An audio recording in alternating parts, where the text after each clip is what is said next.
Now, button, who's got the button? It's over there. Here. Yeah.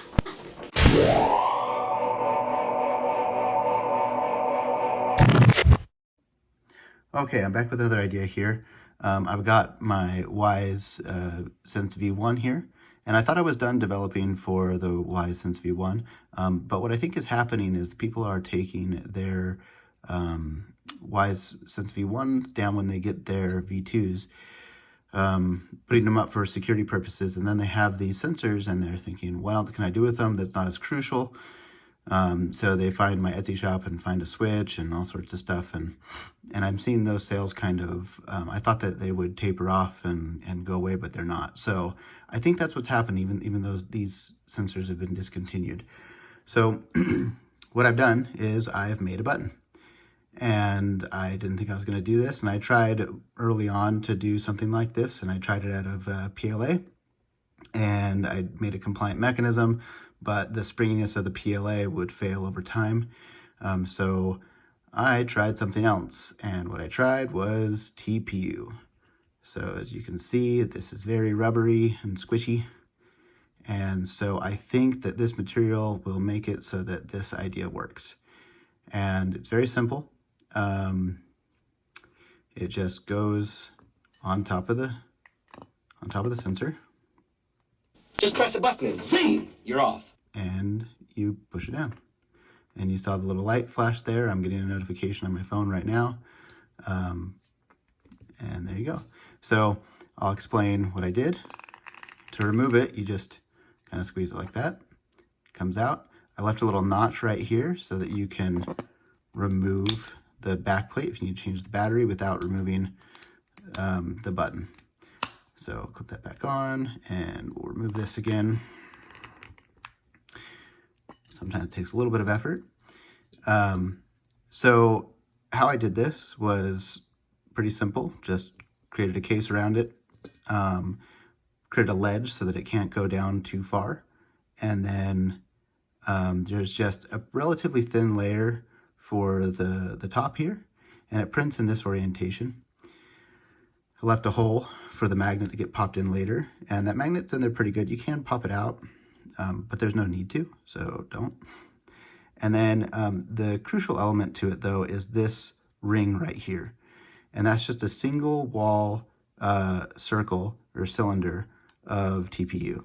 And why that's important is we know that like circles and cylinders are really strong, and so it has a really good amount of resistance. But it reaches a point where it can't take the pressure and it collapses. And when it collapses, it then becomes a lot easier to push against.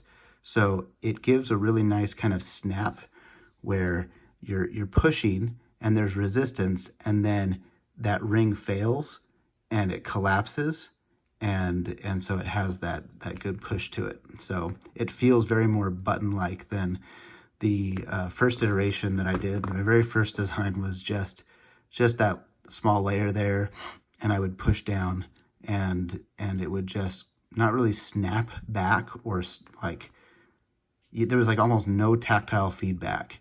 And so I think that this was a good change. But because of how it's printed with this right here, I can't really do anything.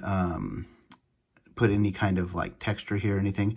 So this to me looks a little funny. I mean, it's really simple, and so maybe the simple is the best.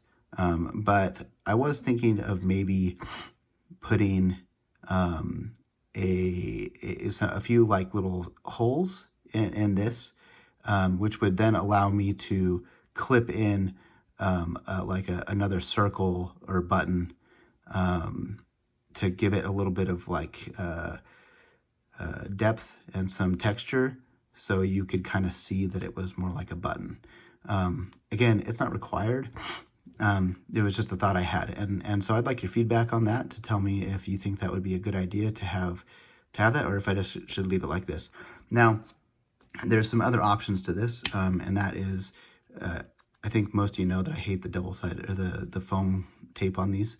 So I do have my screw mounting bracket, and so what I'm going to do is, if anybody is interested in testing this out for me, you can message me on Etsy. I'll put the link in the description of my Etsy shop, and you just send me a direct message, and I can convert that message into a custom order.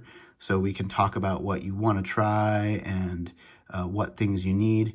And what I'm thinking is the button part would be about $3. The TBU takes longer to print because of how it's just harder to print because of how flexible it is.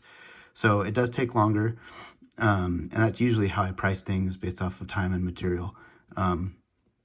And then if you need any of the brackets or need screws or whatever, so it'd be like $3 for this, and then an added $1 for this, and screws 10 to 25 cents, depending on what kind of screws you need. Or if you have your own screws, that's fine. So yeah, and if you get that, then you can give me your feedback. And yeah, that's what I'm looking for. So let me know, comment in the comment section, tell me what you think. I do have some other ideas here. Oh, also to when you do press it, you do see two lights flash, right? So there's the activation and the deactivation of the sensor. And so in the application, you can just have it trigger off of one or the other.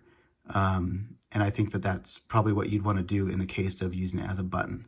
So for example, you could, if you have like a Wyze bulb connected to something and you want it to turn on from the button push, but you want it to be on a timer turning off, then a button would be a better use case than a switch, because if you flip the switch on and you have to leave it in the on state, or maybe even if you put it back, then that would be, you'd have to reset it yourself.